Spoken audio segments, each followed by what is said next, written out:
Bonjour, je suis Aurélie Delanoux-Lesage, éducatrice spécialisée en libéral depuis bientôt 2 ans et je réponds aujourd'hui à de nombreuses questions que je reçois sur des personnes qui veulent se lancer en libéral et donc qui, à juste titre, questionnent d'autres professionnels déjà en exercice.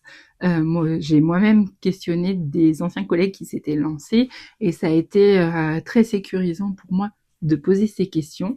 Néanmoins, aujourd'hui, le temps est assez précieux et c'est difficile de trouver un moment pour répondre à chaque demande de façon individuelle. Donc je vous propose aujourd'hui un petit format de foire aux questions et puis n'hésitez pas à laisser en commentaire d'autres questions que vous souhaiteriez poser et je tâcherai de faire peut-être une autre vidéo s'il y a des questions, plusieurs questions qui existent.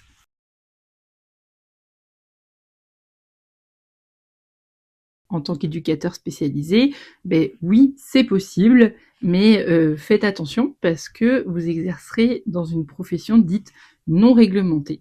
Ça signifie que vous ne serez pas reconnu comme profession libérale au sens strict, comme on peut parler pour une infirmière, une orthophoniste ou une psychologue par exemple, mais vous pouvez tout à fait proposer un accompagnement éducatif en micro-entreprise ou en SARL. Il est également possible, du coup, d'intervenir en restant salarié du particulier employeur. Dans ce cas, vous êtes rémunéré via le CESU, qui ouvre pour les familles des droits, notamment la PCH. Mon conseil, faites-vous accompagner pour le lancement de votre micro-entreprise dans ce milieu. Il existe aujourd'hui de nombreuses formations pour se lancer dans le travail social en indépendant.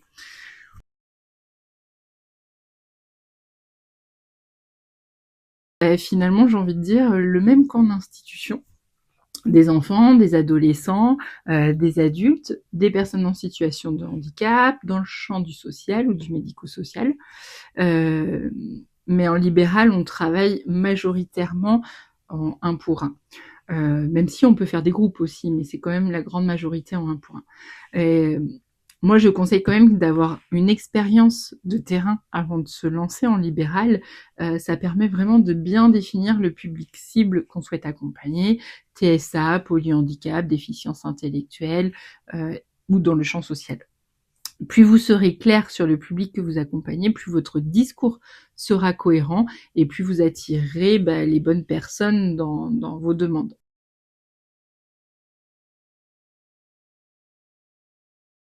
Eh ben, ça dépend des besoins et de vos conditions. Donc, soit à domicile, à l'école, avec une convention ou un PCPE par exemple, dans un lieu tiers éventuellement, dans un cabinet, partagé ou pas, et même en visio. Ça dépend de la nature des accompagnements. L'idée, c'est vraiment de rester flexible, mais aussi d'avoir un cadre clair. Pourquoi rester flexible? Parce que les familles, c'est ce qu'elles recherchent dans le libéral. Les institutions ne peuvent pas forcément intervenir après 18h, elles peuvent pas toujours intervenir à domicile, elles peuvent pas toujours répondre à une demande très précise au niveau individuel.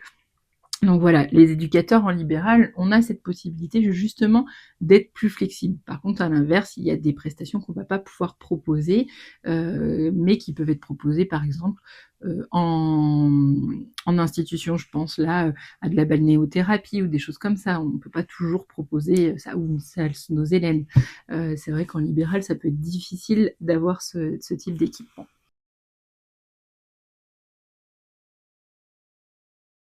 Eh ben, c'est une vraie question, surtout pour les familles concernées par l'autisme ou où il n'y a pas de besoin matériel.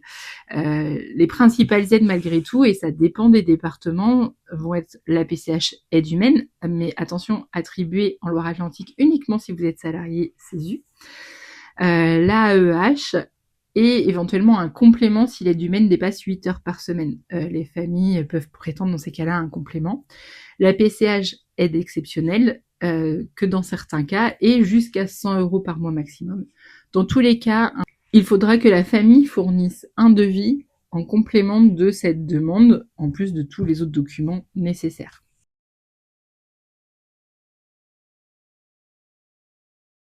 Et ben, comme je disais tout à l'heure, deux possibilités principales en CESU, donc particulier employeur. C'est un contrat de travail avec le code du travail et les cotisations sont payées par les familles à l'URSSAF.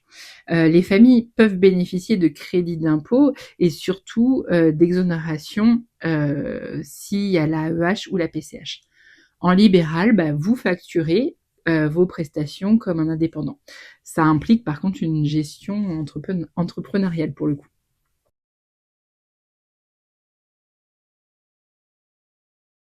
En SARL, oui, c'est indispensable.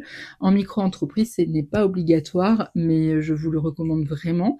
Au moins une fois par an, c'est pas notre corps de métier, donc se faire aider, ça permet de faire les bons choix dès le début et anticiper et sécuriser l'activité.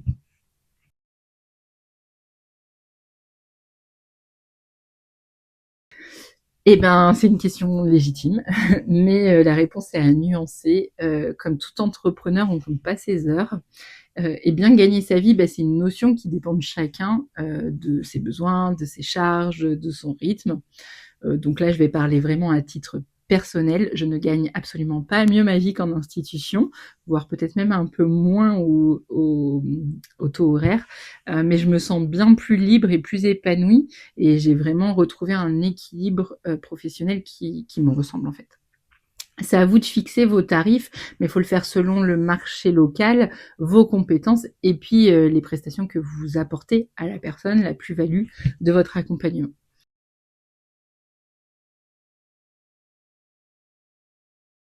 Alors, même hors institution, on reste éducateur spécialisé. Cela implique de garder une éthique et des valeurs fortes, de bénéficier de supervision ou d'analyse de pratique et d'échanger avec des partenaires du territoire. De continuer à se former, notamment sur notre champ d'action. Et là, je parle moi de l'autisme, c'est quand même un champ qui est en constante évolution. Donc, c'est important de se former. Mais c'est valable pour tous les champs d'intervention.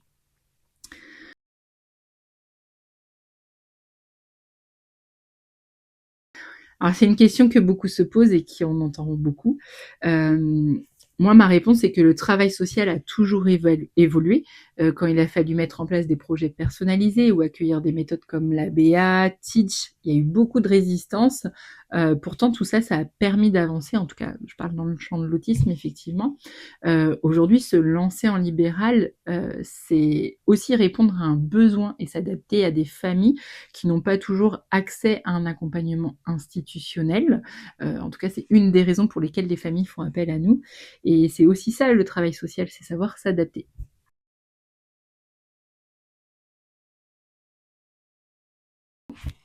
Oui, vous pouvez vous lancer en libéral, mais pas n'importe comment, pas toute seule et pas sans cadre. Si ce sujet vous intéresse, je vous invite à suivre mes réseaux pour rester informé de l'ouverture prochaine d'un programme de coaching pour les éducateurs spécialisés en libéral. Ces questions qu'on a faites là sont également disponibles en format FAQ sur mon site internet et puis tous les liens de mes réseaux sociaux seront dans le premier commentaire ou dans le texte accompagnant la vidéo. N'hésitez pas à me poser aussi d'autres questions qui pourraient vous venir et puis je les regrouperai pour faire une seconde vidéo sur les réponses questions sur le lancement en libéral. Je m'excuse encore pour toutes les personnes auxquelles je ne réponds pas, je prends pas le temps de les prendre au téléphone en individuel. J'espère que cette vidéo pourra quand même aider les personnes qui se questionnent.